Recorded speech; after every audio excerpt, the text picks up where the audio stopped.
So, Helen Shepherd, BAFTA-winning Teeth. director of stuff on telly, stuff on Amazon. I haven't won a BAFTA for the stuff on Amazon yet. The stuff on Amazon is coming out on March. What's it called? Jessie and Nessie. Jessie and Nessie. Ooh. Yeah. And it's about Jessie and Nessie. Jessie is a real little girl who looks out of the window of her flat in Scotland. I don't know what city it's set in, but she looks out of her window and she can see nothing. When she puts on her glasses, she can see the Loch Ness Monster who lives in her fountain. Nobody cared about him. No one wanted to see him in Loch Ness, so he ran away from Loch Ness to live in her fountain. And then she plays along with lots of her other animated friends. Okay. And you think my documentary on UFOs is far out? Fits in quite well, actually.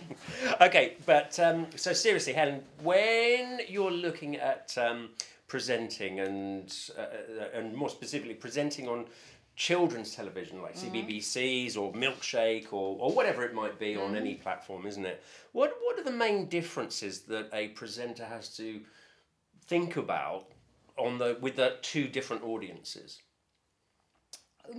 Interesting. Good question. I guess one of the differences, there isn't a difference in that you shouldn't talk down to children and you shouldn't patronise them or become kind of a squeaky person that goes, hello children. You don't want any of that.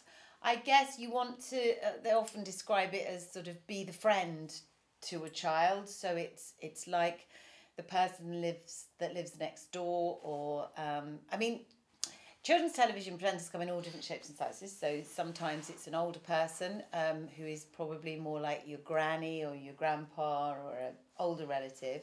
And other times you could be like an auntie figure or just a friend that's closer in age, that's just someone you trust. So I think you've got to be very trusting. They've got to be able to trust you. Yeah. I think is an important thing. So you've got to be warm, friendly, in some cases a little bit wacky. I think it's always good to be slightly eccentric and a bit bonkers.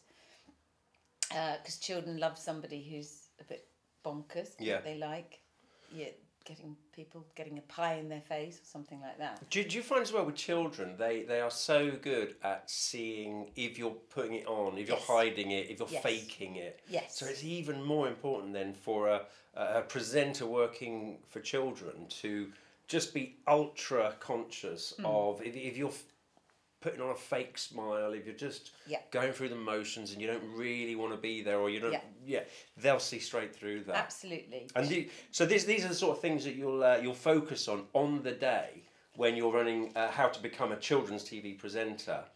Yeah, about how to be truly yourself. And the thing about that I love about children is their imaginations know no bounds. As adults, we get really scared of playing and doing silly things, but children aren't scared of that. So they'll go with you. If they trust you and they believe in you, they'll go with you, and you have to sort of go with them as well. That you let your imagination go wild, and their imagination will go with you. So it's that having fun, bringing them with you, but you've got to believe it. You've got to be totally believable. That's right. If you start to become a pantomime, they can see through. Yeah. You know, they're very good at that, and they're very honest as well. They'll tell you absolutely if they're in the room or in the audience. So that's. They'll tell you what they think of your hair. They'll tell you what they think of your clothes. Why are you doing that? They'll say, and you go.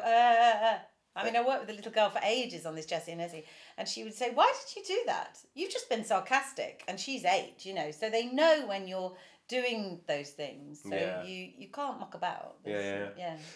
Also on the day that you're running for us here at Pinewood Studios, is it? Yes. With the Television Training Academy. Yes. You are going to be. Are you going to look at auto cue? Is there going to be puppets at all? We'll look at auto cue. Yeah, we'll look at working with puppet and talking to a puppet. And again, that puppet has to be treated with total respect. Puppets are real. They're real. They're real people, characters, and so you've got to believe you're talking to a real thing. You know, it's not. Yeah. You can't sort of patronise the puppets either. They are absolutely. You have to make them come alive. You do. They're good, and have fun and have a repartee. Just like having a repartee with you now, I've got to create that with puppets. Yeah. So yeah, we'll touch on that. If that isn't believable, then the kids don't buy into the puppet being a character No. and suddenly a piece of material. That's right. Yeah. And To be a relationship. when you finish off the day, I guess you'll have a question and answer session. Do you talk about, what opportunities there are? How do you go about getting yourself in front of the right people? What if you've got an idea and you think, I've got a great idea. I've just had a brilliant idea. It's called Jess and Ness. And it's about Scottish. Anyway, but so say you had that great idea. Yeah. Would you make a pilot? Would you put it down in write it down in the format or what? Do you come up and give them a few ideas of how to go about that? We talk about different ways to approach getting into the world of children's television. Yeah, definitely. Excellent. And that, they're happening all the time. The next one's in a couple of weeks. So if anybody's interested, I think we have a place or two.